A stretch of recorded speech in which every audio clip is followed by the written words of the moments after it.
Hello everyone, मैं हूं आपका दोस्त और मेंटर अमन श्रीवास्तव। और मैं आप सभी का बहुत बहुत स्वागत करता हूं अन अकेडमी के लाइव चैनल MP360 में। तो दोस्तों, सबसे पहले तो आप सभी को छोटी दिवाली की हार्दिक शुभकामनाएं। और आप सभी के लिए दोस्तों, हम जो आज टॉपिक लेकर आए हैं उसके बारे में हम बाद में डिस्कशन करेंगे, लेकिन उसके पहले हम बात करते हैं दोस्तों मेरे प्रोफाइल के बारे में। तो दोस्तों, ये मेरा प्रोफाइल है जहां पे आप देख सकते हैं कि मैंने जियो में as a territory sales manager काम किया है। दोस्तों, मुझे टीचिंग एक्सपीरियंस अराउंड 6 इयर्स का है।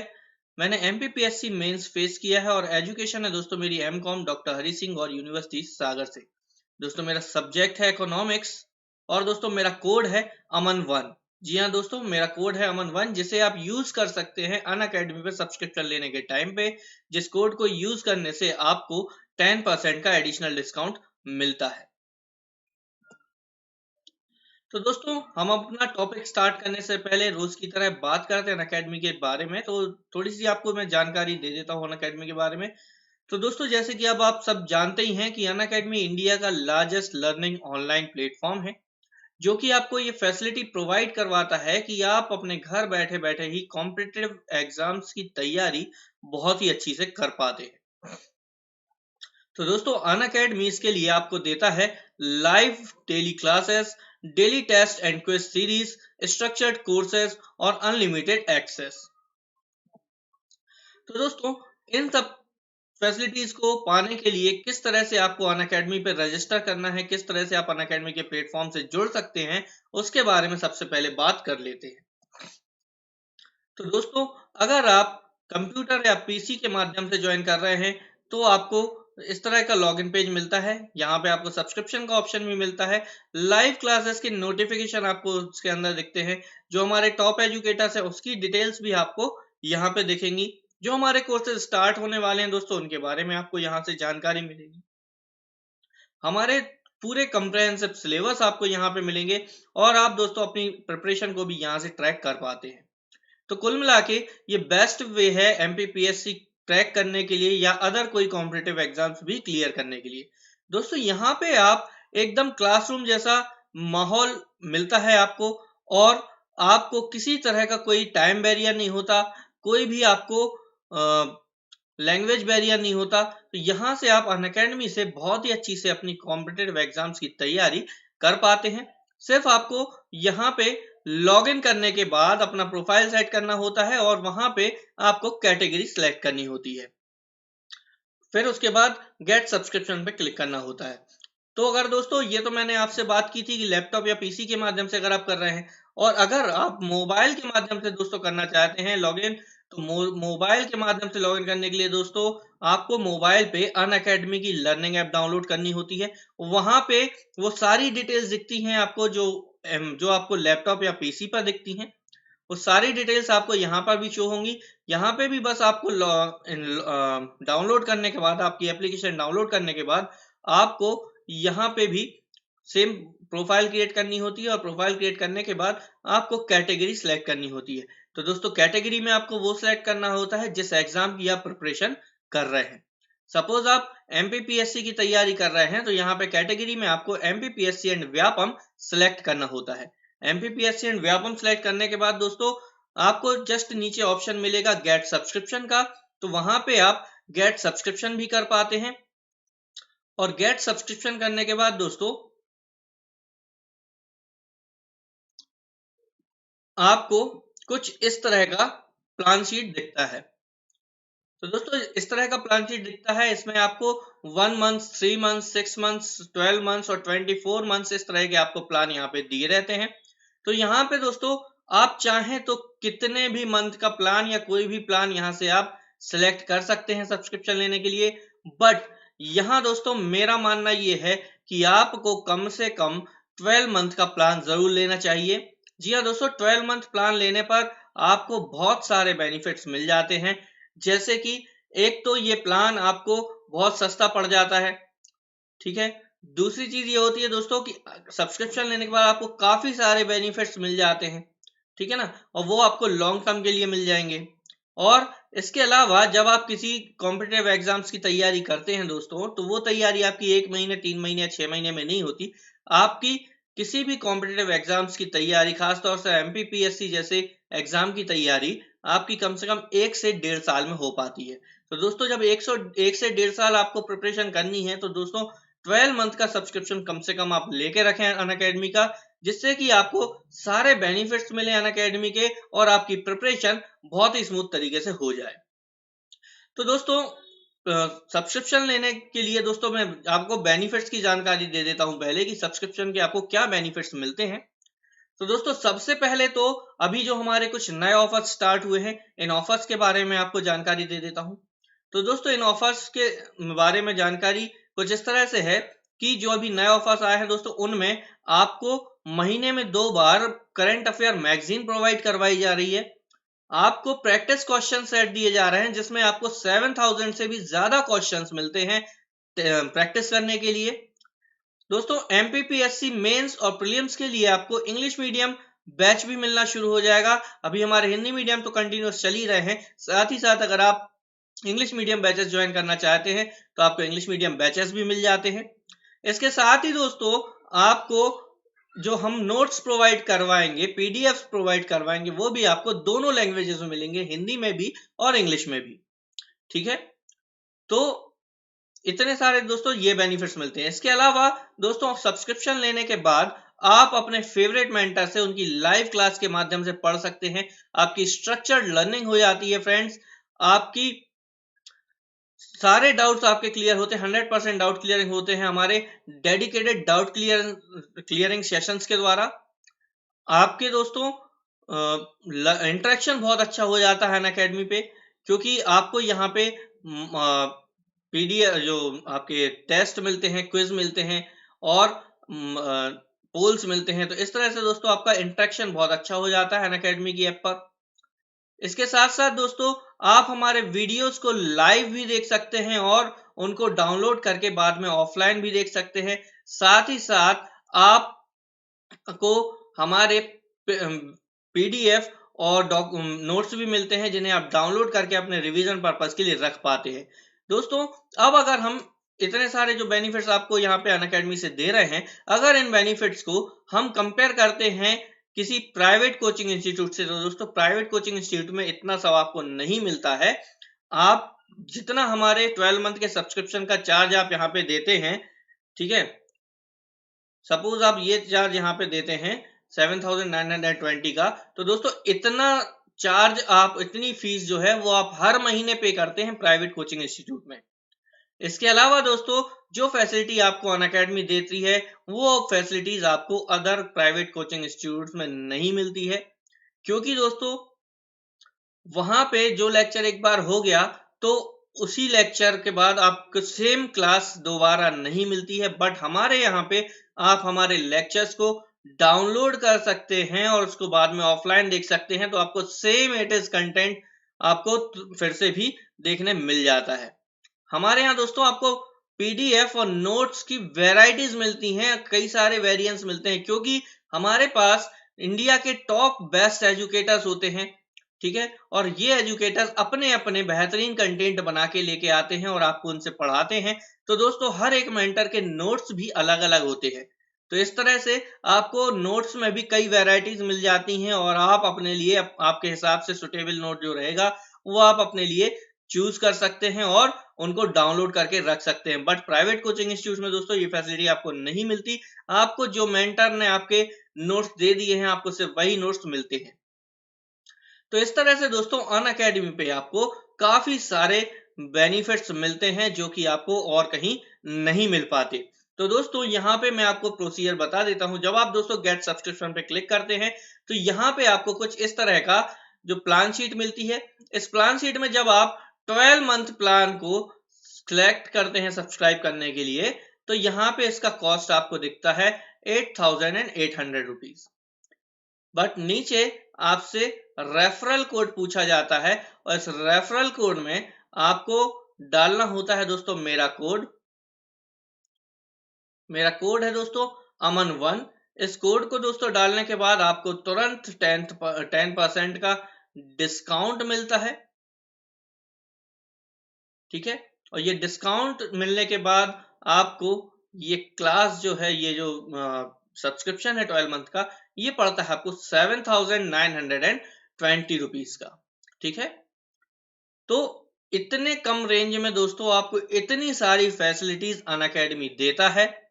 तो दोस्तों बिल्कुल देर मत कीजिए, जल्द से जल्द अनअकैडमी को सब्सक्राइब कीजिए। अगर आपने मोबाइल पे चलाना है तो दोस्तों जल्द से जल्द अनअकैडमी की लर्निंग ऐप डाउनलोड कीजिए और जल्द से जल्द सब्सक्राइब कीजिए दोस्तों, और मेरा कोड यूज कीजिए।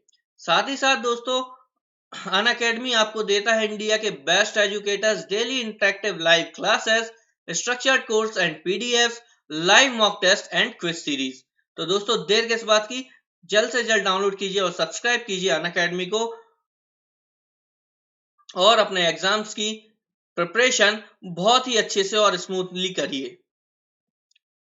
तो दोस्तों लौटते हैं हमारे टॉपिक की तरफ, और जो हमारा आज का टॉपिक है दोस्तों वो हम लेकर आए हैं एग्रीकल्चर से रिलेटेड। और इसमें हमारा जो टॉपिक है दोस्तों वो है major crops holdings and crop patterns in India. तो आज हम इस टॉपिक के बारे में बात करेंगे। तो आइए जानते हैं इस टॉपिक के अंदर आज हमने कौन कौन से पॉइंट्स कवर किए हैं, आज हम किन किन पॉइंट्स पर जो है डिस्कस करने वाले हैं। तो दोस्तों टुडेस टॉपिक के अंतर्गत आज हम बात करने वाले हैं, सबसे पहले हम जानेंगे इसके परिचय के बारे में, यानी इंट्रोडक्शन जानेंगे इसका। ठीक है, इंट्रोडक्शन के बारे में जानेंगे। नेक्स्ट हम बात करेंगे दोस्तों खेती के प्रकारों के बारे में, यानी कि टाइप्स ऑफ एग्रीकल्चर के बारे में।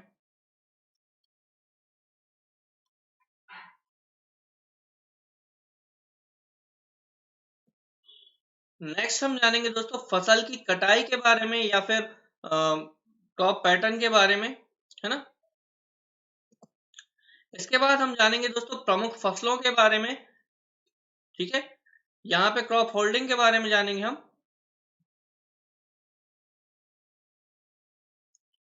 और यहाँ पे हम जानेंगे मेन क्रॉप्स के बारे में।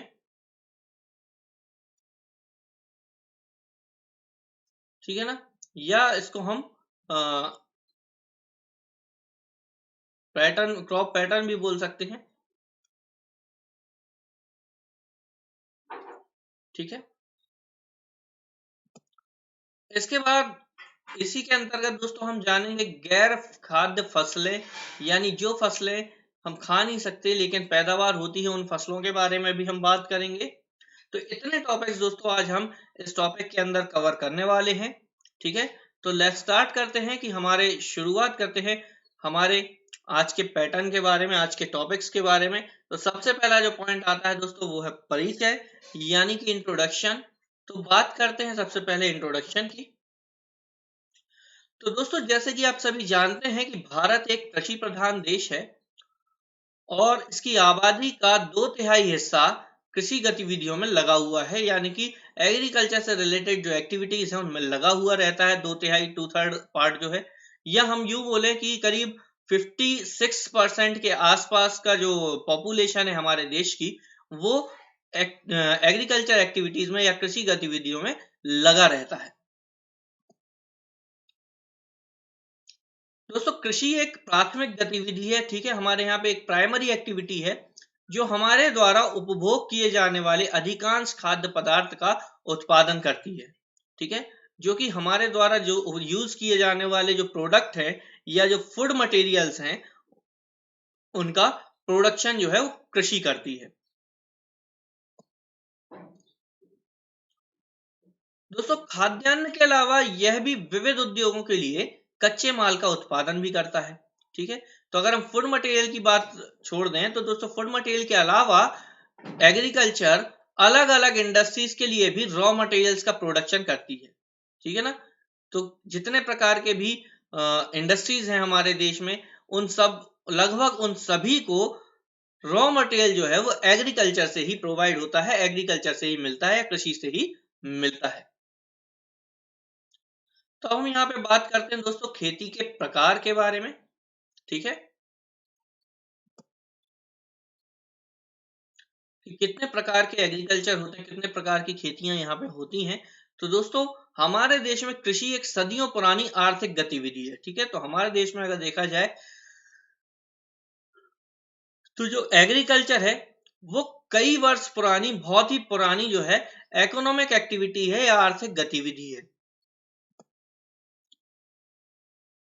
दोस्तों इन वर्षों में खेती के तरीके, भौतिक पर्यावरण, तकनीकी जानकारी और सामाजिक सांस्कृतिक प्रथाओं की विशेषताओं के आधार पर काफी बदल गए हैं, ठीक है। तो दोस्तों ये अभी जो कुछ वर्ष हुए हैं, इन वर्षों में खेती के जो तरीके हैं, ठीक है ना, वो तरीके एनवायरमेंट की वजह से, ठीक है, टेक्निकल नॉलेज की वजह से और सोशल और कस्टम जो प्रथाएं चली आ रही हैं, जो कस्टम्स चले आ रहे हैं, उनकी विशेषताओं के आधार पर बहुत ज्यादा चेंज हो गए हैं, बहुत ज्यादा बदल गए हैं।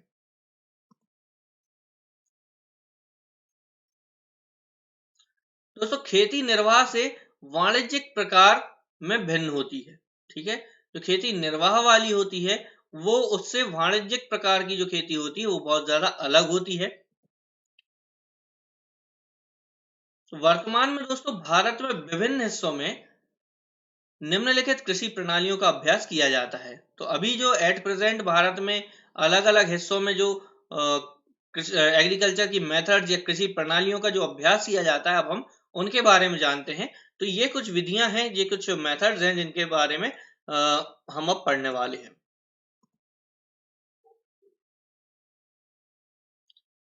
तो दोस्तों सबसे पहले आती है आदम सहायक खेती, यानी कि जो पुराने समय से जैसी चली आ रही है उस तरह की खेती जो होती है, ठीक है ना। तो आदिम सहायक खेती के बारे में जानते हैं। तो दोस्तों ये इस प्रकार की जो खेती है वो अभी भी भारत के कुछ हिस्सों में की जाती है। तो ये बहुत पुरानी परंपरागत खेती होती है दोस्तों, और ये इस तरह की जो खेती है भारत के अभी भी बहुत से हिस्सों में की जाती है। या बोली जाए तो जो दूर दराज के ग्रामीण इलाके होते हैं, जहां तक शहरों की पहुंच जिनसे दूर होती है या टेक्नोलॉजी वहां पर नहीं पहुंच पाई है, तो ऐसी जगहों में अभी भी इस तरह की पारंपरिक खेतियां जो हैं वो होती हैं। दोस्तों आदिम निर्वाह कृषि का अभ्यास जो है वो भूमि में छोटे पैच पर किया जाता है। तो इस तरह की जो खेती होती है दोस्तों, जो आदिम निर्वाह खेती कहलाती है, उस इस तरह की खेती कहाँ की जाती है, भूमि के एक छोटे से पैच पे, मतलब जहां पे बहुत कम भूमि होती है उस जगह पे की जाती है। और जिसकी सहायता से आदिम उपकरण, तो किसकी सहायता से की जाती है, जो बहुत पुराने तरीके के जो औजार होते हैं, ठीक है ना, उन औजारों की हेल्प से की जाती है। जैसे कि आदिम उपकरण जो पुराने तरीके के उपकरण होते थे, जैसे कि कुदाल है, दाव है और खुदाई की छड़ें हैं, ठीक है ना। और इस तरह की खेती में दोस्तों परिवार और सामुदायिक श्रम भी शामिल होता था। मतलब इस तरह की जो खेती होती थी उसमें अधिकतर परिवार के लोग ही मजदूरी करते थे, परिवार के लोग ही इसमें मेहनत करते थे और उन्हीं का श्रम इसमें शामिल होता है। दोस्तों इस प्रकार की खेती जो है वो मानसून, मिट्टी की प्राकृतिक उर्वरता और उगाई जाने वाली फसलों को अन्य पर्यावरणीय परिस्थितियों की उपयुक्तता पर निर्भर करती है। और इस तरह की जो खेती है वो किन किन चीजों पे निर्भर करती है, तो पहला हो गया मानसून, ठीक है ना, मतलब बारिश सही समय से होनी चाहिए इसमें। मिट्टी की प्राकृतिक उर्वरता यानी कि सॉइल की जो नेचुरल फर्टिलिटी है वो कैसी है, ठीक है। और उगाई जाने वाली फसलों को अन्य पर्यावरण परिस्थितियों पर उपयुक्तता कैसी है, मतलब जो फसल अब उगाई जाने वाली है तो उस पर एनवायरमेंट की कंडीशंस क्या इफेक्ट करेंगी, ये सारी चीजें देखकर जो है ये खेती होती है। मतलब ये सारी चीजों पर इस तरह की खेती डिपेंड करती है। दोस्तों यह एक स्लैश और बर्न कृषि है, ठीक है ना। ये वाली जो कृषि होती है वो स्लैश और बर्न टाइप की किसी कृषि कहलाती है, यानी एग्रीकल्चर कहलाता है। इसमें क्या होता है कि किसान अपने परिवार को बनाए रखने के लिए भूमि का एक टुकड़ा साफ करते हैं, ठीक है, और अनाज और खाद्य फसलों का उत्पादन करते हैं, ठीक है। तो किसान क्या करते हैं, अपने परिवार को एक जगह बनाए रखने के लिए भूमि का एक टुकड़ा जो होता है उसको साफ करते हैं और अनाज और जो अन्य खाद्य फसलें होती हैं, जो अन्य अदर फूड क्रॉप्स होते हैं उनका प्रोडक्शन करते हैं, उनका उत्पादन करते हैं। दोस्तों जब मिट्टी की उर्वरता कम हो जाती है, जब उसकी मिट्टी की फर्टिलिटी कम हो जाती है, तो किसान क्या करते हैं, खेती के लिए भूमि से एक नए पैच को स्थानांतरित कर देते हैं। ठीक है, जब उस जगह की मिट्टी की उर्वरता या फर्टिलिटी कम हो जाती है तो किसान क्या करते हैं, खेती के लिए उस भूमि को छोड़ देते हैं और एक दूसरी जगह एक नया पैच बनाकर उस जगह पर अपनी खेती ट्रांसफर कर देते हैं। यानी वो जमीन वो छोड़ देते हैं और दूसरी जगह पे फिर से उसी तरह की खेती करना शुरू कर देते हैं। तो दोस्तों इस प्रकार की स्थानांतरण प्रकृति को प्राकृतिक प्रक्रियाओं के माध्यम से मिट्टी की उर्वरता को फिर से भरने की अनुमति देता है। ठीक है, तो इस प्रकार की जो स्थानांतरण प्रकृति होती है, यानी कि ट्रांसफर करने की जो ट्रांसफर नेचर जो होता है, वो प्राकृतिक प्रक्रियाओं को, यानी कि जो नेचुरल प्रोसेस होती है उनके माध्यम से मिट्टी की जो फर्टिलिटी होती है या उर्वरता जो होती है उसको फिर से भरने की अनुमति देता है, यानी फिर से उसकी फर्टिलिटी लौट आती है। इस प्रकार की कृषि में भूमि उत्पादकता कम होती है।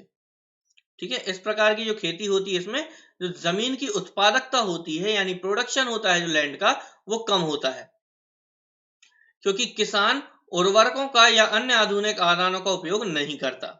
ठीक है, क्योंकि किसान जो है इस तरह की खेती में ना तो उर्वरक का यानी कि फर्टिलाइजर्स का उपयोग करता है और ना किसी मॉडर्न टेक्निक्स का इस्तेमाल यहाँ पे करता है। और दोस्तों इसे देश के विभिन्न हिस्सों में अलग अलग नामों से जाना जाता है। इस तरह की जो खेती होती है दोस्तों, इस खेती को देश के अलग अलग हिस्सों में अलग अलग नामों से जाना जाता है।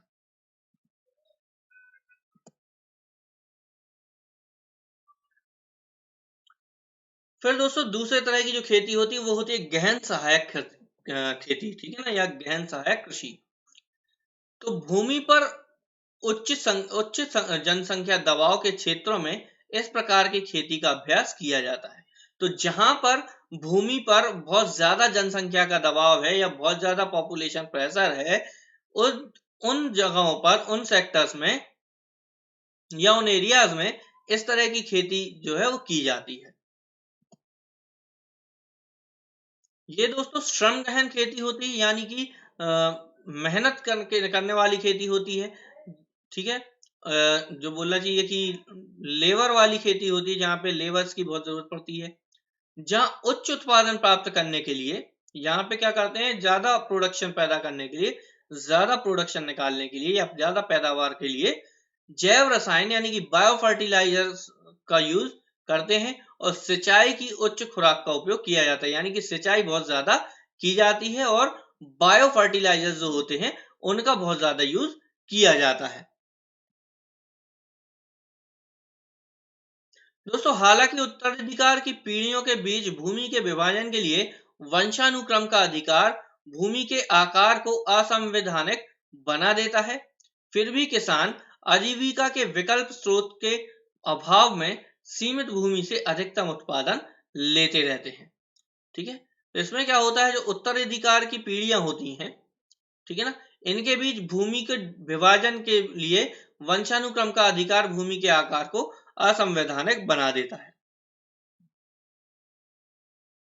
यानी कि एक जमीन के जितने भी किसान के, मान लो एक किसान है, किसान के बच्चे हैं, तो जब किसान के खेती का डिवीजन होगा यानी उसका विभाजन होगा, तो वो दोनों बच्चों में अलग अलग बटेगी। ठीक है ना, तो इस तरह से क्या होता है कि बीच में जो वंशानुक्रम का अधिकार होता है, इससे क्या होता है, भूमि का जो आकार होता है यानी साइज जो होती है उसको असंवैधानिक बना देता है या उसको दो छोटे छोटे आकारों में डिवाइड कर देता है।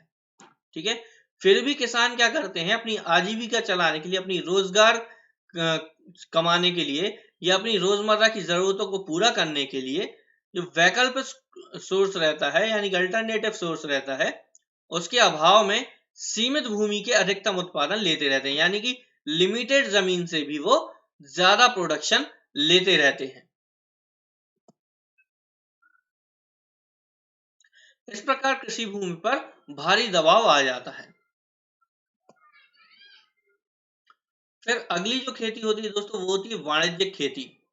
ठीक है ना, यानी कि कॉमर्शियल एग्रीकल्चर। इसमें क्या होता है जानते हैं। तो दोस्तों इस तरह की खेती की मुख्य विशेषता ये होती है कि ये आधुनिक आदानों की उच्च खुराक का उपयोग है, ठीक है ना। तो इस तरह की खेती में क्या होता है कि जितनी भी मॉडर्न इनपुट्स होते हैं वो सारे इस खेती में लगाए जाते हैं, ठीक है। और ज्यादातर जो है आधुनिक तकनीकों का, जो मॉडर्न टेक्निक्स होती हैं उनका ही इस्तेमाल इसमें किया जाता है, उनका उपयोग इसमें किया जाता है। तो उदाहरण के लिए बात करें दोस्तों, तो उच्च उत्पादकता प्राप्त करने के लिए उच्च उपज वाली किस्म के HIV यानी हाई यील्डिंग वैरायटी के जो बीज होते हैं वो, रासायनिक उर्वरक यानी कि केमिकल फर्टिलाइजर्स, कीटनाशक, पेस्टिसाइड्स, ठीक है ना। तो इस तरह के जो वर्मीसाइड्स और पेस्टिसाइड जो होते हैं इनका यूज इसमें किया जाता है ज्यादा उत्पादकता के लिए, ज्यादा प्रोडक्शन के लिए। जो हाई उपज उच्च उपज वाली जो किस्म के बीज होते हैं, जैसे कि हाई यील्डिंग वैरायटी सीड्स जिनको बोला जाता है, उस तरह के सीड्स होते हैं। केमिकल फर्टिलाइजर्स होते हैं, फंगीसाइड्स होते हैं, ठीक है, पेस्टिसाइड्स होते हैं। तो इन सब का यूज इस खेती में किया जाता है।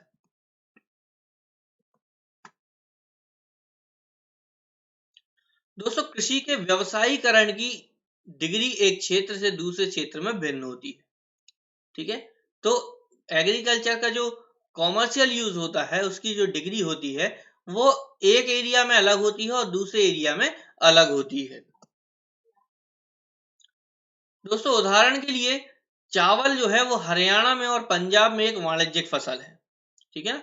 अगर हम एग्जाम्पल लें तो चावल की जो खेती है वो हरियाणा और पंजाब के लिए एक वाणिज्यिक फसल है, एक कॉमर्शियल क्रॉप है, ठीक है ना। लेकिन उड़ीसा में ये एक निर्वाह फसल है।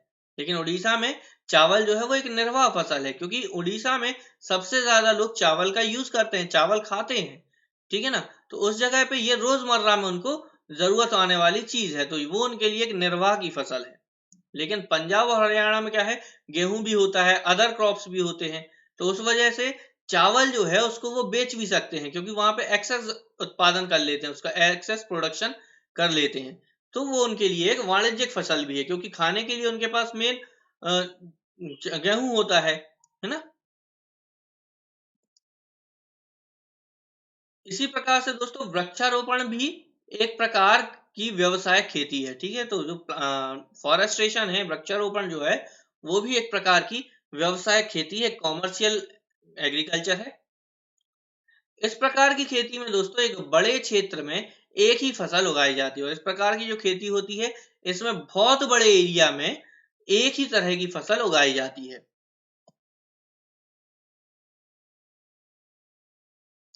दोस्तों वृक्षारोपण में कृषि और उद्योग का एक इंटरफेस है।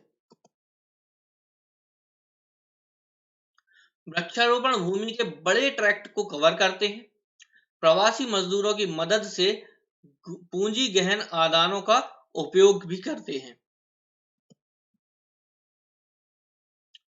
दोस्तों सभी उपज का उपयोग संबंधित उद्योगों में कच्चे माल के रूप में किया जाता है। दोस्तों भारत में चाय, कॉफी, रबर, गन्ना, केला आदि महत्वपूर्ण जो है वो रोपण फसलें हैं, ठीक है। इस तरह की जो फसलें होती हैं ये रोप कर लगाई जाती हैं, जमीन में रोपी जाती हैं। इस वजह से इन सभी फसलों को हम रोपण फसलें कहते हैं, और ये सारी जो फसलें हैं वो बहुत ही इंपॉर्टेंट, बहुत ही जरूरी रोपण फसलों में से हैं। दोस्तों असम में चाय और कर्नाटक में उत्तर बंगाल में काफी, ठीक है। असम में चाय और कर्नाटक और उत्तर बंगाल में कॉफी, इन राज्यों में उगाई जाने वाली कुछ महत्वपूर्ण रोपण फसलें हैं।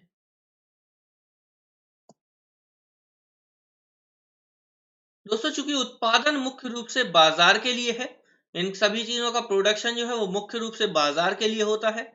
वृक्षारोपण क्षेत्रों में या प्रसंस्करण उद्योगों में, और जो बाजारों को जोड़ने वाले परिवहन और संचार का एक वेल डेवल्ड नेटवर्क होता है। वृक्षारोपण के सॉरी ये होगा वेल डेवलप्ड नेटवर्क होता है दोस्तों, और वृक्षारोपण के विकास में महत्वपूर्ण भूमिका निभाता भी है।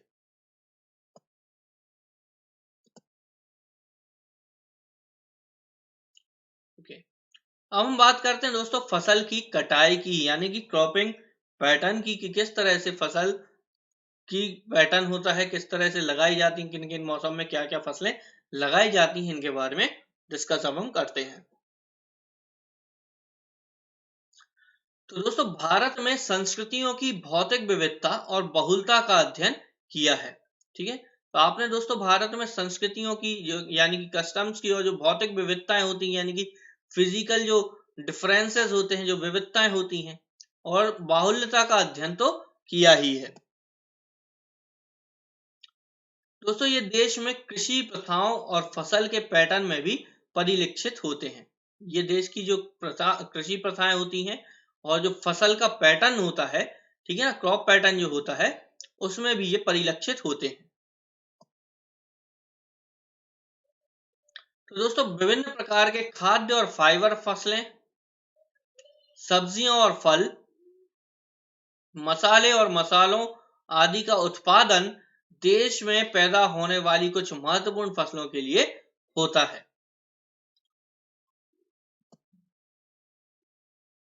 दोस्तों भारत में 3 प्रकार की मौसम होते हैं, 3 तरह के फसली मौसम होते हैं। पहला होता है रबी, ठीक है, दूसरा होता है खरीफ और तीसरा होता है जैद। ठीक है ना, तो ये 3 तरह के फसली मौसम होते हैं भारत में। तो बात करते हैं तीनों तरह के मौसमों की, यानी कि रबी, खरीफ और जैद मौसम के बारे में जानते हैं। तो दोस्तों रबी फसलों को अक्टूबर से दिसंबर तक सर्दियों में बोया जाता है। ठीक है, तो जो रबी फसलें होती हैं उनको अक्टूबर से दिसंबर तक सर्दियों में बोया जाता है और अप्रैल से जून तक गर्मियों में काटा जाता है। ठीक है ना, और अप्रैल से जून तक गर्मियों में इनको काटा जाता है। फिर दोस्तों रबी की कुछ महत्वपूर्ण फसलें जो होती हैं वो गेहूं, जौ, मटर, चना और सरसों होती है। ठीक है, रबी की कुछ महत्वपूर्ण फसलें जो हैं वो होती हैं गेहूं, जौ, मटर, चना और सरसों।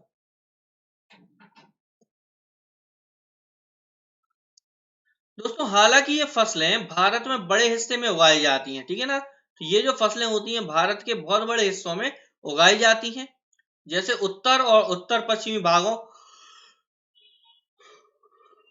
जैसे कि पंजाब, हरियाणा, हिमाचल प्रदेश, जम्मू और कश्मीर, उत्तराखंड और उत्तर प्रदेश के राज्य में गेहूं और अन्य रबी फसलों के उत्पादन के लिए महत्वपूर्ण है।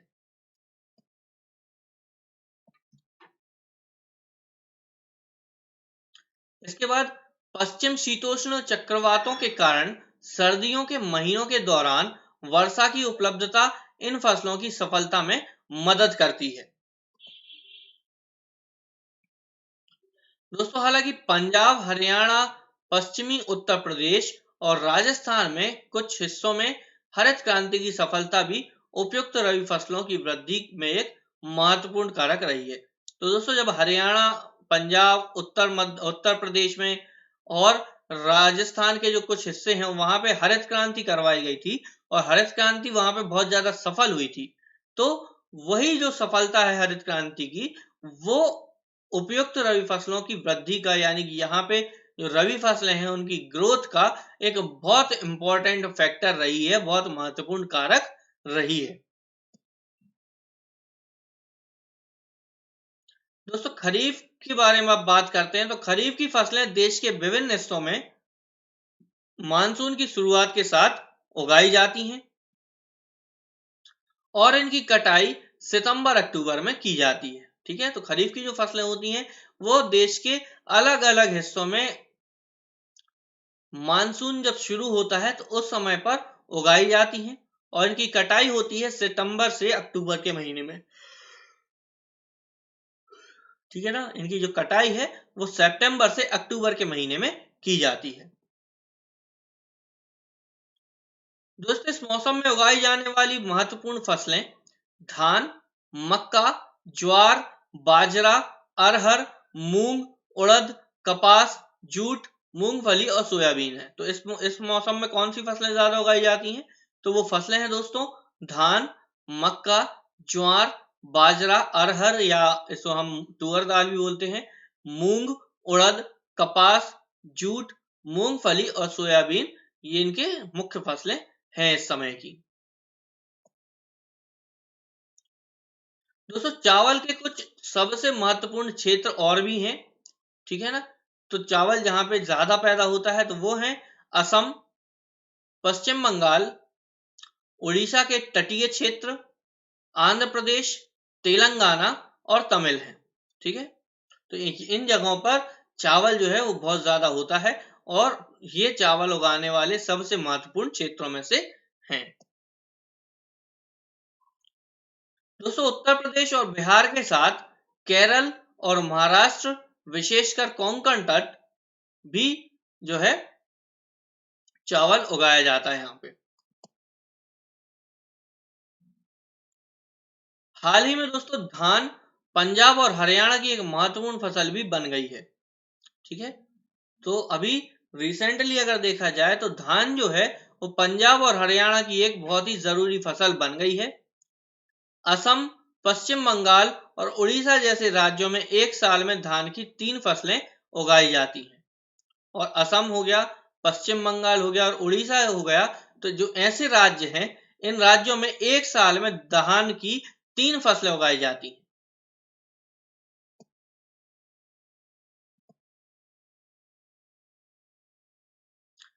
इसके बाद दोस्तों रबी और खरीफ मौसम के बीच में गर्मियों के महीने के दौरान एक छोटा मौसम होता है जिसमें जिसे जैद मौसम कहा जाता है, ठीक है ना।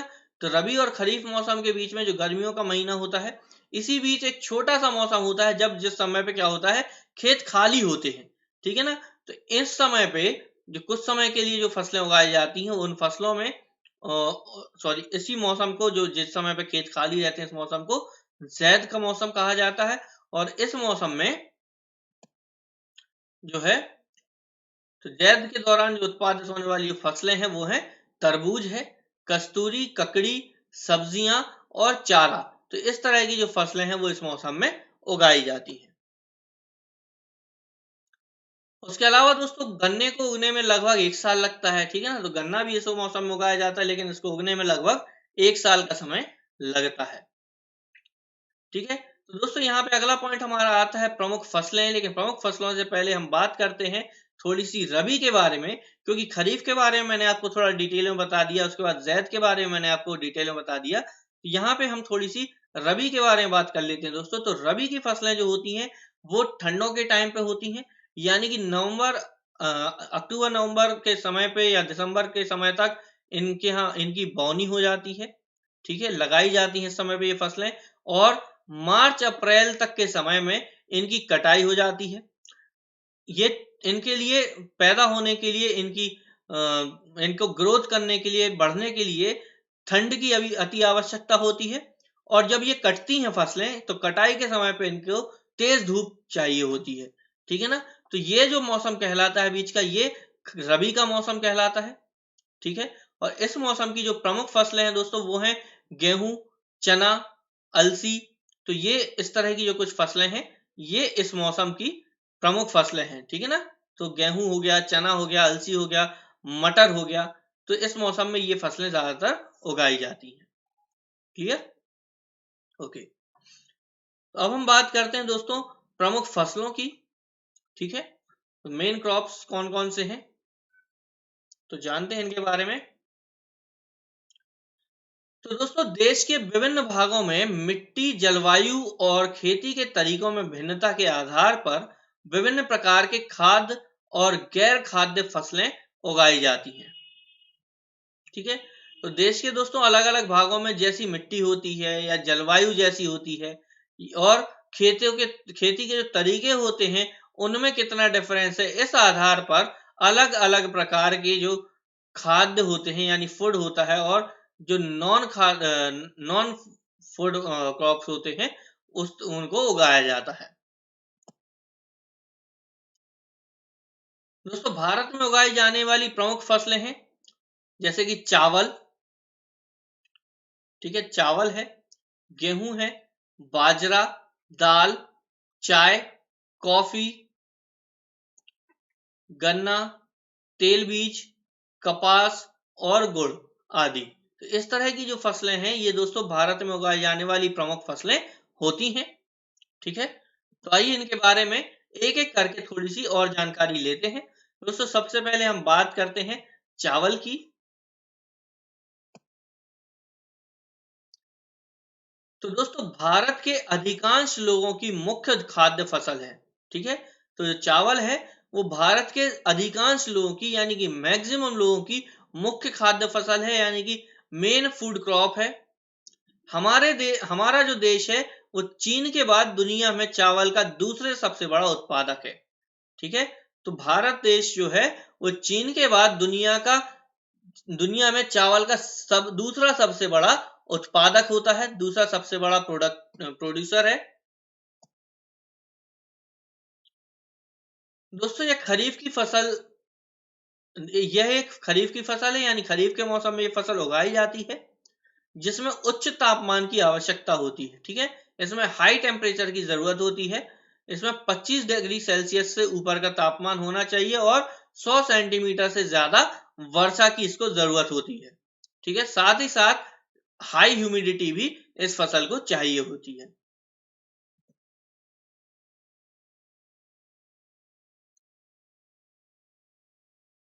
और दोस्तों जहां पे बारिश कम होती है, यानी कम वर्षा वाले जो क्षेत्र होते हैं, ऐसे क्षेत्रों में जो धान की फसल है या चावल की जो फसल है वो सिंचाई के मदद से बढ़ती है, यानी कि इस फसल को फिर सिंचाई करनी पड़ती है तो उस फसल बढ़ती है।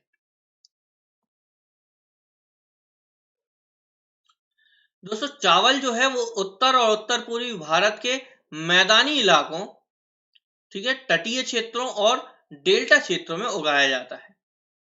तो चावल जो है उत्तर और उत्तर पूर्वी जो क्षेत्र हैं भारत के, जो मैदानी क्षेत्र हैं, ऐसी जगहों पर, तटीय क्षेत्रों में उगाया जाता है, और जो डेल्टा क्षेत्र होते हैं ऐसी जगह पे चावल उगाया जाता है। नहर सिंचाई और नलकूपों के घने नेटवर्क के विकास ने पंजाब, हरियाणा और पश्चिमी उत्तर प्रदेश और राजस्थान के कुछ हिस्सों जैसे कम वर्षा वाले क्षेत्रों में चावल उगाना संभव बना दिया है। ठीक है, तो जहां पे पानी का सोर्स होता है, जहां पे पानी पर्याप्त होता है, ठीक है, वहां पे नहर सिंचाई और नलकूपों का जो घना नेटवर्क का जो डेवलपमेंट हुआ है, उसने पंजाब, हरियाणा और पश्चिमी उत्तर प्रदेश और साथ ही साथ राजस्थान के भी कुछ हिस्सों में कम वर्षा वाले जो क्षेत्र हैं इनमें भी चावल उगाना संभव कर दिया है। इसके बाद हम बात करते हैं दोस्तों गेहूं की। तो दोस्तों ये दूसरी सबसे महत्वपूर्ण अनाज की फसल है। गेहूं जो है वो दूसरी सबसे महत्वपूर्ण अनाज की फसल है, क्योंकि चावल के बाद अगर कोई क्रॉप सबसे ज्यादा कंज्यूम होता है तो वो गेहूं होता है। ठीक है ना, तो दोस्तों यह देश के उत्तर और उत्तर पश्चिमी भाग में मुख्य फसल है। ठीक है, तो देश के उत्तर में और उत्तर पश्चिमी भाग में मुख्य खाद्य फसल होती है ये।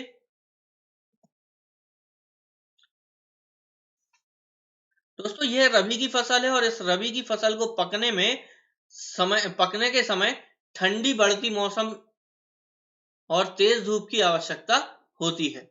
ठीक है, ठंडी की जरूरत पड़ती है, ठंडे मौसम की, और तेज धूप की आवश्यकता इसको होती है।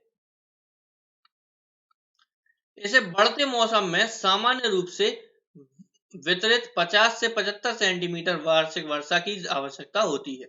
और इसे बढ़ने के लिए मौसम में अगर देखा जाए तो एक समान रूप से 50 से अगर 75 सेंटीमीटर तक की वार्षिक वर्षा भी हो रही है, यानी एनुअल बारिश भी हो रही है, तो इस खेती के लिए पर्याप्त होती है। दोस्तों देश में गेहूं उगाने वाली दो महत्वपूर्ण क्षेत्र हैं। ठीक है, देश में जहाँ गेहूं उगाया जाता है वो दो महत्वपूर्ण क्षेत्र हैं। उत्तर पश्चिम में गंगा सतलुज का मैदान, और दक्कन में यानी दक्षिण में काली मिट्टी का क्षेत्र। तो दोस्तों गेहूं उत्पादक प्रमुख राज्य हैं पंजाब, हरियाणा, पंजाब, हरियाणा, उत्तर प्रदेश, बिहार, राजस्थान और मध्य प्रदेश के कुछ हिस्से। ठीक है, तो गेहूं उत्पादन करने वाले ये जो प्रमुख राज्य हैं, तो सबसे ज्यादा पंजाब, हरियाणा, उत्तर प्रदेश में होता है। बिहार, राजस्थान और मध्य प्रदेश के कुछ हिस्सों में इसकी उत्पादन अच्छी होती है।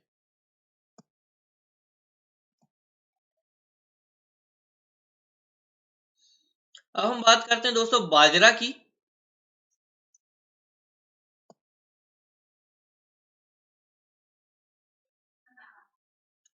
तो दोस्तों ज्वार, बाजरा और रागी भारत में उगाए जाने वाले महत्वपूर्ण बाजरा हैं, यानी कि ये जो वैरायटीज हैं ये बाजरा की ही वैरायटीज हैं। ठीक है, और भारत में उगाई जाने वाली महत्वपूर्ण ये फसलें हैं।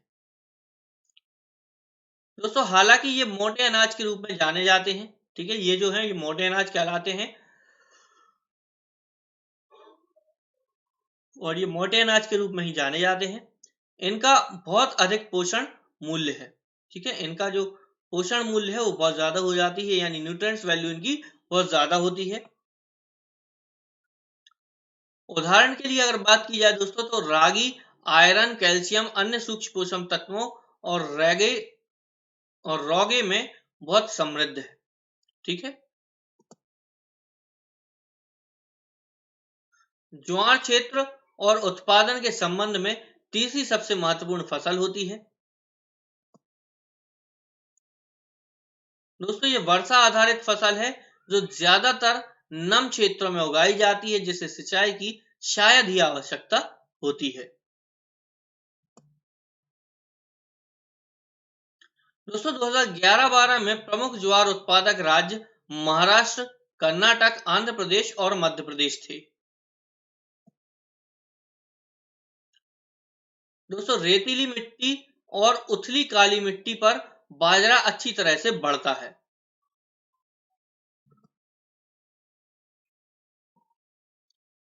प्रमुख बाजरा उत्पादक राज्य थे 2011-12 में राजस्थान, उत्तर प्रदेश, महाराष्ट्र, गुजरात और हरियाणा।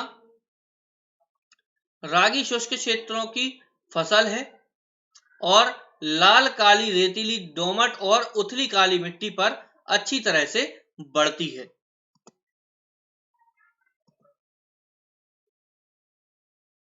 और दोस्तों प्रमुख रागी उत्पादन राज्य जो हैं वो है कर्नाटक, तमिलनाडु, हिमाचल प्रदेश, उत्तराखंड, सिक्किम, झारखंड और अरुणाचल प्रदेश।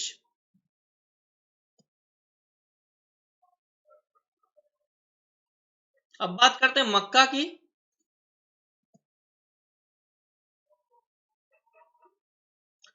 दोस्तों यह एक फसल है जिसका उपयोग भोजन के रूप में भी होता है और चारे के रूप में भी किया जाता है। ठीक है, इस ये जो फसल होती है इसका दोनों तरह से उपयोग होता है, फसल के रूप में भी होता है और चारे के रूप में भी होता है। दोस्तों यह एक खरीफ फसल है।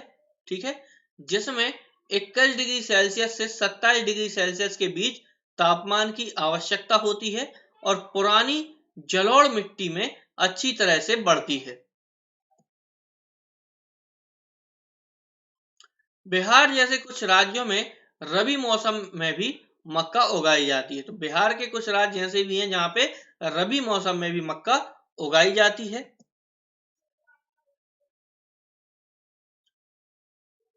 दोस्तों आधुनिक आदानों का उपयोग जैसे कि हाई यील्डिंग वैरायटी के सीड्स हो गए या बीज हो गए, उर्वरक हो गई यानी फर्टिलाइजर्स हो गए और सिंचाई ने मक्का के बढ़ते उत्पादन में योगदान दिया है। तो जो मॉडर्न इनपुट्स होते हैं खेती के, जैसे कि हाई यील्ड वैरायटी के सीड्स हो गए, फर्टिलाइजर्स हो गए, इरिगेशन हो गई, तो इन्होंने मक्का को यानी कि कॉर्न के जो बढ़ता उत्पादन है यानी कि ग्रोइंग प्रोडक्शन जो है उसमें इसका बहुत ज्यादा योगदान रहा है इन चीजों का। दोस्तों प्रमुख मक्का उत्पादन राज्य जो हैं वो है कर्नाटक, उत्तर प्रदेश, बिहार, आंध्र प्रदेश, तेलंगाना और मध्य प्रदेश। इन जगहों पर मक्का बहुत अच्छी तरीके से उगता है और ये प्रमुख मक्का उत्पादक राज्य हैं। इसके बाद दोस्तों हम बात करते हैं दलहन की। ठीक है ना, तो दोस्तों, भारत दुनिया में दालों का सबसे बड़ा उत्पादक और उपभोक्ता है। पूरी दुनिया में भारत में सबसे ज्यादा दालें पैदा की जाती हैं। दालों का सबसे बड़ा उत्पादक भी है और साथ ही साथ सबसे बड़ा कंज्यूमर भी है। सबसे ज्यादा दाल की खपत भी भारत में ही होती है। दोस्तों, शाकाहारी भोजन में प्रोटीन का मुख्य स्रोत भी है। ठीक है, तो शाकाहारी भोजन में अगर हम बात करें तो जो दालें हैं वो प्रोटीन की मेन सोर्स भी हैं। ठीक है ना।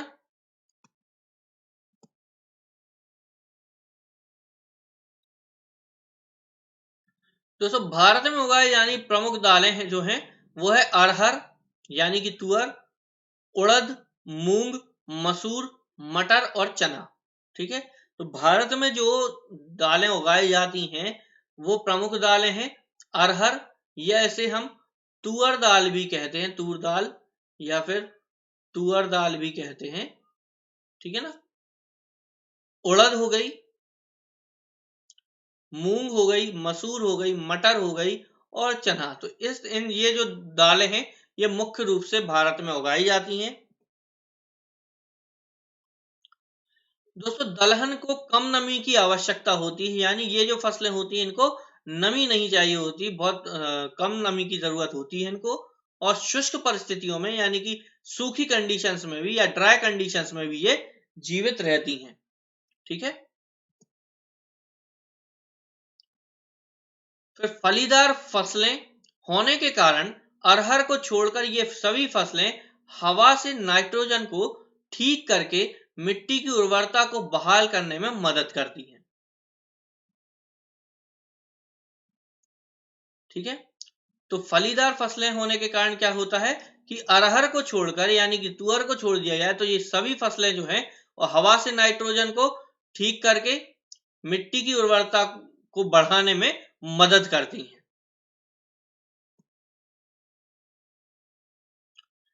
इसलिए ये ज्यादातर अन्य फसलों के साथ रोटेशन में उगाई जाती हैं। ठीक है, इसीलिए ये फसलें जो होती हैं ये दलहन की जो फसलें होती हैं या दालें होती हैं इन्हें ज्यादातर अदर फसलों के साथ रोटेशन में उगाया उगाया जाता है। ठीक है, मतलब दूसरी फसल के साथ इनको भी उगाया जाता है।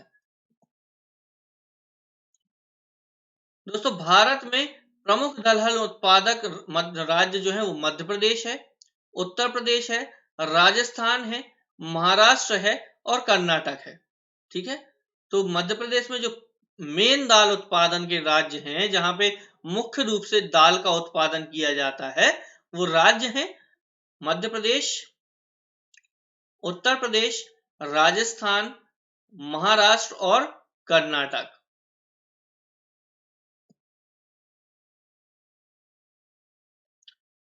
अब इसके बाद दोस्तों हम दलहन के बाद बात करते हैं अनाज की अन्य फसलों के बारे में। ठीक है ना। तो अनाज के अलावा अन्य खाद्य फसलों के बारे में अब हम बात करते हैं जो फसलें खाई जाती हैं लेकिन अनाज नहीं है ऐसी फसलें। तो ऐसी फसलों में दोस्तों सबसे पहले आता है गन्ना। ठीक है, यानी कि शुगर केन। तो दोस्तों यह एक उष्ण उष्ण कटिबंधीय और साथ ही उपोष्ण कटिबंधीय फसल है।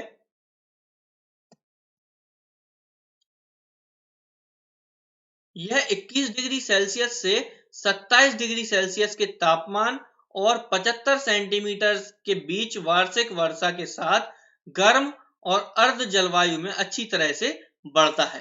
ठीक है, यानी कि गर्म जलवायु होनी चाहिए इसके लिए और साथ ही साथ थोड़ी सी ह्यूमिडिटी वाला एनवायरनमेंट भी होना चाहिए इसके लिए, तब ये जाके अच्छे से बढ़ता है। और 100 सेंटीमीटर से कम वर्षा वाले क्षेत्रों में सिंचाई की आवश्यकता होती है, और अगर 100 सेंटीमीटर से कम वर्षा वाले क्षेत्र हैं तो गन्ने की फसल के लिए सिंचाई की जरूरत होती है।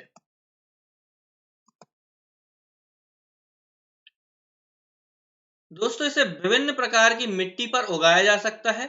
ठीक है, तो गन्ने की जो फसल है इसे अलग अलग तरीके की मिट्टी पर उगाया जा सकता है और बुआई से कटाई तक के लिए श्रम की आवश्यकता होती है, और इसकी बुआई करने के लिए और साथ ही साथ इसकी कटाई करने के लिए भी श्रम की जरूरत होती है, यानी कि मेहनत या लेबर की जरूरत यहाँ पे पड़ती है।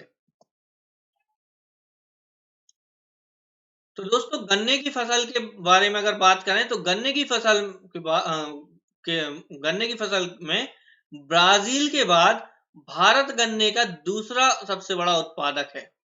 ठीक है ना? तो ब्राजील सबसे बड़ा उत्पादक है पूरी दुनिया में। उसके बाद अगर देखा जाए तो भारत दुनिया का सबसे बड़ा उत्पादक है, दूसरा सबसे बड़ा उत्पादक देश है।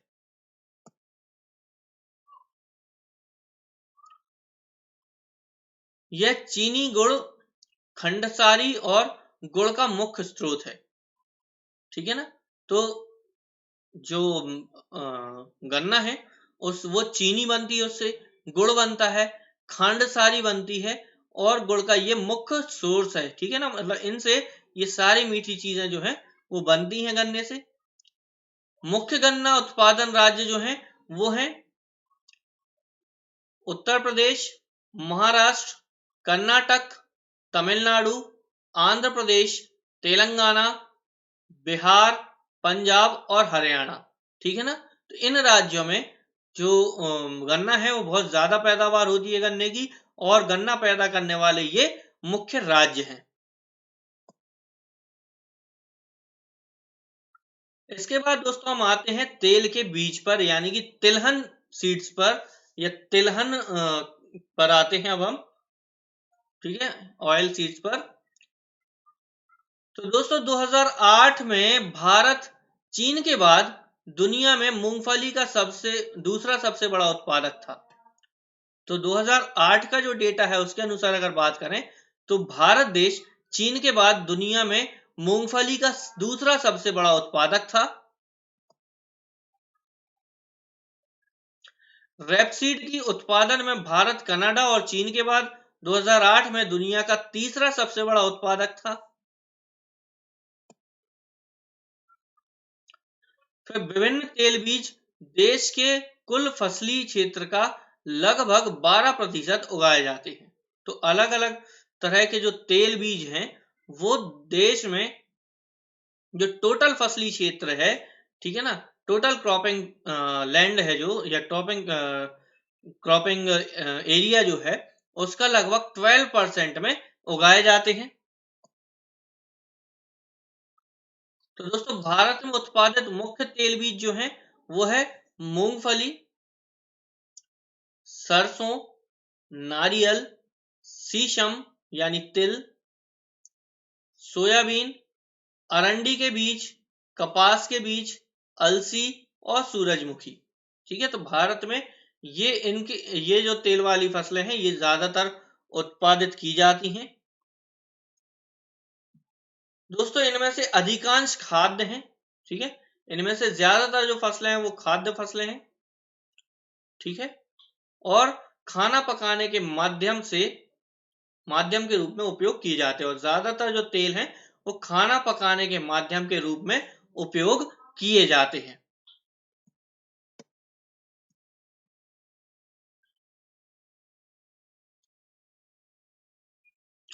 दोस्तों हालांकि इनमें से कुछ का उपयोग कच्चे माल के रूप में साबुन, सौंदर्य प्रसाधन और मलहम का उत्पादन में भी किया जाता है। ठीक है, तो इनमें से कुछ तेल ऐसे भी हैं तो जिनमें से इनके कच्चा माल जो होता है इनका उपयोग जो है साबुन बनाने में किया जाता है, सौंदर्य प्रसाधन में किया जाता है यानी कि कॉस्मेटिक्स बनाने में किया जाता है, और मलहम वगैरह यानी कि पेन बाम या ऑइंटमेंट वगैरह बनाने में भी इनका उपयोग किया जाता है। इसके बाद दोस्तों मूंगफली जो है वो एक खरीफ फसल है। ठीक है, खरीफ के मौसम में उगाई जाती है और देश में उत्पादित होने वाली प्रमुख तिलहनों का लगभग आधा हिस्सा है। और मूंगफली जो है वो देश में सबसे ज्यादा उगाई जाती है, और जो जितनी भी तिलहन फसलें हैं उनका लगभग आधा हिस्सा जो है वो मूंगफली के द्वारा उत्पादित किया जाता है, मूंगफली उत्पादित की जाती है उसकी। दोस्तों गुजरात 2011-12 में आंध्र प्रदेश और तमिलनाडु के बाद मूंगफली का सबसे बड़ा उत्पादक था। ठीक है ना, तो 2011-12 की अगर बात करें तो गुजरात जो है वो आंध्र प्रदेश और तमिलनाडु के बाद मूंगफली का सबसे बड़ा उत्पादक था। असली और सरसों रबी फसलें हैं, सॉरी अलसी जो है और सरसों है वो रबी फसलें हैं, यानी रबी के मौसम में उगाई जाती हैं। सीसमम उत्तर भारत में खरीफ की फसल है। जो तिल है या सीसमम है वो उत्तर भारत में यानी नॉर्थ इंडिया में खरीफ की फसल है, और दक्षिण भारत में रबी की फसल है, और साउथ इंडिया में रबी की फसल है ये। दोस्तों अरंडी के बीज को रबी और खरीफ दोनों फसलों के रूप में उगाया जाता है, और जो अरंडी का बीज है यानी इसका नाम आपने सुना होगा अरंडी का, जो बच्चों को कुछ तेल वगैरह आते हैं इसके, तो अरंडी का जो बीज है वो रबी की और खरीफ की दोनों की फसल है, और इसे दोनों मौसम में उगाया जाता है।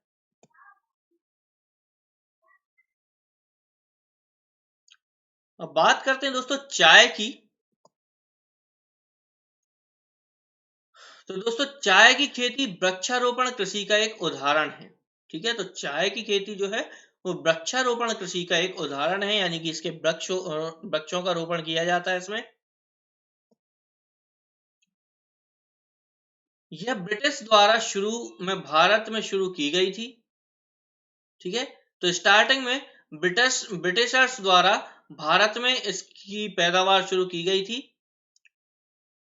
और एक महत्वपूर्ण पेय फसल भी है, और ये एक बहुत जरूरी पेय फसल है, यानी कि एक पीने वाली एक फसल है।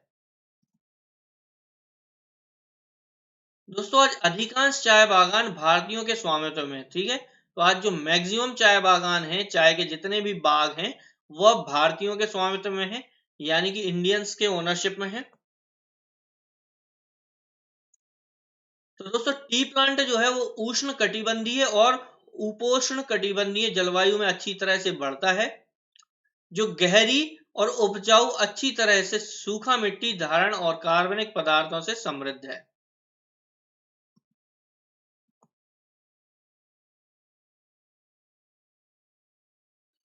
ओके, वर्ष के दौरान चाय की झाड़ियों को गर्म और नम ठंड से मुक्त जलवायु की आवश्यकता होती है।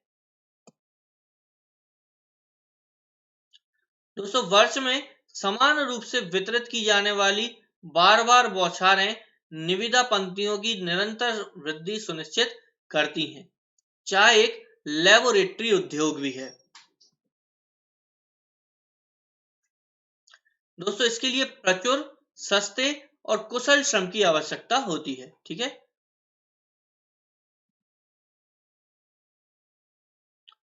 इसकी ताजगी को बहाल करने के लिए चाय को बगीचे के भीतर संसाधित किया जाता है। ठीक है, इसकी ताजगी को बहाल करने के लिए, इसकी ताजगी बनाए रखने के लिए चाय को बगीचे के अंदर ही संसाधित किया जाता है।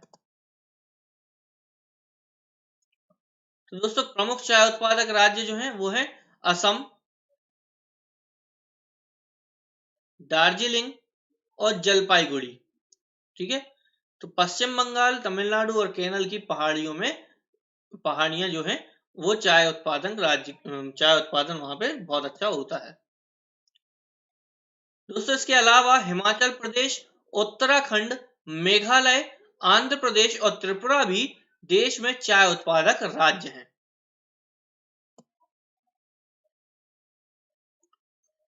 2008 की डेटा के हिसाब से दोस्तों कि भारत में चीन और तुर्की के बाद चाय का तीसरा सबसे बड़ा उत्पादक था। 2008 में चीन और तुर्की के बाद भारत जो है वो तीसरा सबसे बड़ा उत्पादक था चाय का। इसके बाद बात करते हैं दोस्तों हम कॉफी की। तो 2008 में भारत ने दुनिया का 3.2% कॉफी उत्पादन किया था।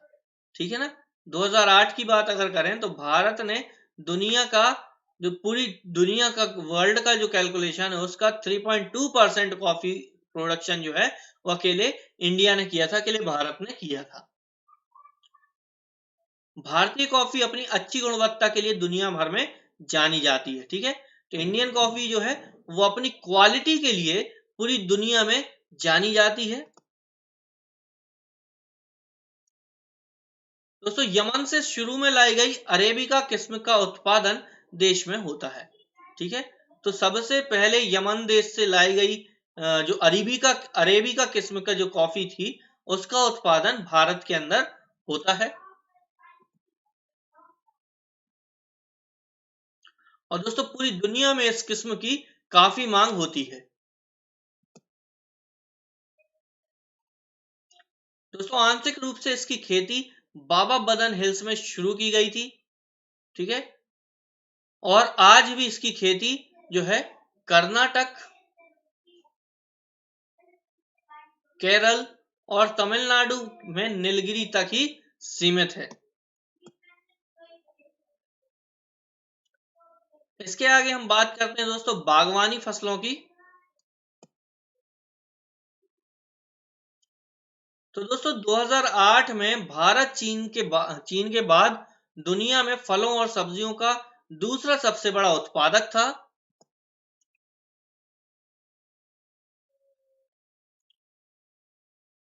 भारत उष्णकटिबंधीय और साथ ही शीतोष्ण फलों का उत्पादक भी है। महाराष्ट्र, आंध्र प्रदेश, तेलंगाना, उत्तर प्रदेश और पश्चिम बंगाल के आम, नागपुर और चेरापूंजी के संतरे, केरल, मिजोरम, महाराष्ट्र और तमिलनाडु के केले, उत्तर प्रदेश और बिहार के लीची और अमरूद, मेघालय के अनार, अंगूर, आंध्र प्रदेश, तेलंगाना और महाराष्ट्र के सेब, नाशपाती, खुबानी और जम्मू कश्मीर और हिमाचल प्रदेश के अखरोट दुनिया भर में बहुत मांग में है। ओके, इसके बाद हम बात करते हैं दोस्तों गैर खाद्य फसलों की। तो सबसे पहले आती है रबर।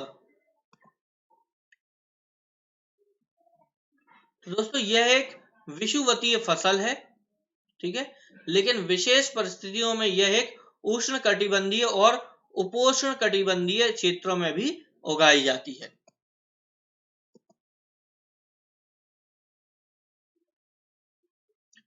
इसे दोस्तों 200 सेंटीमीटर से ज्यादा की बारिश चाहिए पड़ती है और साथ ही साथ नम और आर्द्र जलवायु की आवश्यकता भी होती है और 25 डिग्री सेल्सियस से ऊपर का तापमान इसे हमेशा चाहिए होता है। रबर एक महत्वपूर्ण औद्योगिक कच्चा माल है, ठीक है, तो ये एक इंडस्ट्रियल रॉ मटेरियल है। यह मुख्य रूप से केरल में, तमिलनाडु में, कर्नाटक में और अंडमान और निकोबार द्वीप समूह और मेघालयों की गारो पहाड़ियों में उगाया जाता है। 2010-11 में भारत दुनिया में प्राकृतिक रबर उत्पादकों में चौथे स्थान पर था, ठीक है, पूरी दुनिया में भारत चौथे स्थान पर था 2010 और 11 में।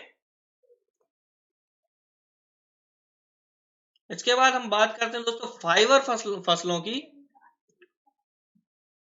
तो कपास, जूट, गांजा और प्राकृतिक रेशम भारत में उगाई जाने वाली चार प्रमुख फसलें हैं। पहली तीन जो है वो मिट्टी में उगाई जाने वाली फसलों से प्राप्त होते हैं, बाद वाले को हरी पत्तियों, विशेष रूप से सहतूत पर खिलाए गए रेशम के कीड़ों से प्राप्त किया जाता है।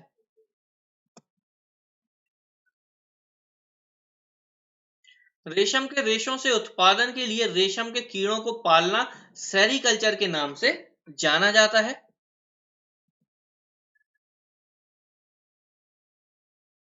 ओके, इसके बाद बात करते हैं हम कपास की। तो दोस्तों माना जाता है कि भारत कपास के पौधे का मूल घर है। सूती कपड़ा उद्योग के लिए कपास मुख्य कच्चे माल में से एक है। 2008 में भारत चीन के बाद कपास का दूसरा सबसे बड़ा उत्पादक था। दक्कन के पठार की काली कपास मिट्टी के सूखने वाले भागों में कपास अच्छी तरह से बढ़ती है। इसके विकास के लिए उच्च तापमान, हल्की वर्षा या सिंचाई, 210 ठंड से मुक्त दिन और तेज धूप की आवश्यकता होती है। दोस्तों ये खरीफ की फसल है और इसे परिपक्व होने के लिए 6 से 8 महीने की आवश्यकता होती है। प्रमुख कपास उत्पादन राज्य जो है वो है महाराष्ट्र, गुजरात, मध्य प्रदेश, कर्नाटक, आंध्र प्रदेश, तेलंगाना, तमिलनाडु, पंजाब, हरियाणा और उत्तर प्रदेश हैं। इसके बाद बात करते हैं दोस्तों जूट की। तो इसे गोल्डन फाइबर के रूप में जाना जाता है।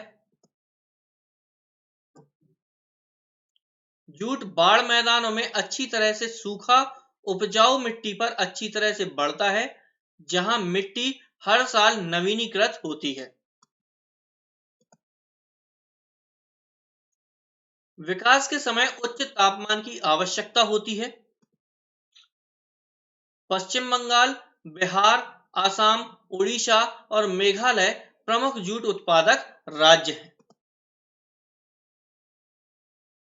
इसका उपयोग बंदूक की थैली, चटाई, रस्सी, सूत, कालीन और अन्य कलाकृतियों को बनाने में किया जाता है। इसकी उच्च लागत के कारण यह सिंथेटिक फाइबर और पैकिंग सामग्री विशेष रूप से नायलॉन के लिए बाजार खो रहा है। तो ठीक है दोस्तों, आज के लिए बस इतना ही। ठीक है, कल इसी के साथ हम एक नए टॉपिक के साथ फिर से लौटेंगे। ठीक है, तब तक दोस्तों आपको एक छोटा सा काम करना है कि हमारा जो अनअकैडमी का लाइव चैनल है MP360, जिस पर अभी हम आपसे बात कर रहे हैं, इस चैनल को दोस्तों लाइक करना है, ठीक है, शेयर करना है और सब्सक्राइब भी करना है। ठीक है, साथ ही साथ कमेंट्स करके हमें बताना है दोस्तों कि आप और क्या जानने की इच्छा रखते हैं। अगर कोई टॉपिक आपके मन में है जिसे आप फिर से समझना चाहते हैं तो उसके बारे में हमें आप कमेंट्स बॉक्स में कमेंट करें। साथ ही साथ दोस्तों हमारे इस चैनल के बेल आइकन को जरूर क्लिक करें। बेल आइकन को क्लिक करने पर आपको हमारे वीडियोस के अपकमिंग नोटिफिकेशन, यानी अपकमिंग वीडियोस के नोटिफिकेशन आपको पहले ही मिल जाया करेंगे, जिनसे आप यूट्यूब पर भी हमारी लाइव क्लास को ज्वाइन कर पाएंगे।